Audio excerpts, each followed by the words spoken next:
சாலை பாதுகாப்பு மாதத்தையொட்டி தஞ்சை கோட்ட நெடுஞ்சாலைத்துறை கட்டுமானம் மற்றும் பராமரிப்பு அலகு சார்பில் நேற்று சாலை பாதுகாப்பு விழிப்புணர்வு ஊர்வலம் நடைபெற்றது. இந்த ஊர்வலத்தை வருவாய் கோட்டாட்சியர் ஹிர்த்யா விஜயன் கொடியசைத்து தொடங்கி வைத்தார். கோட்ட பொறியாளர் செந்தில்குமார், துணை போலீஸ் சூப்பரண்ட் கீர்த்திவாசன் ஆகியோர் முன்னிலை வகித்தனர். கும்பகோணம் ரயில் நிலையத்தை தொடங்கிய இந்த ஊர்வலம் மேம்பாலம் நாள் ரோடு வழியாக மாநகராட்சி அலுவலகத்தில் நிறைவு பெற்றது. ஊர்வலத்தில் சாலை பாதுகாப்பு குறித்தும் தலைக்கவசம் அணிவது குறித்தும் வாகன ஓட்டிகளுக்கு விழிப்புணர்வு ஏற்படுத்தப்பட்டது.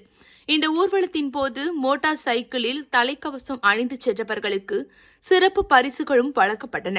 இதில் நெடுஞ்சாலைத்துறை உதவி கோட்ட பொறியாளர் செந்தில் தம்பி, உதவி பொறியாளர்கள் இளவரசன், தினேஷ்குமார், வித்யாதேவி, கார்த்திகா, மேற்கு போலீஸ் இன்ஸ்பெக்டர் ரமேஷ், போக்குவரத்து ஒழுங்கு பிரிவு போலீஸ் சப் இன்ஸ்பெக்டர் பூபதி மற்றும் கல்லூரி மாணவ மாணவிகள் கலந்து கொண்டனர்.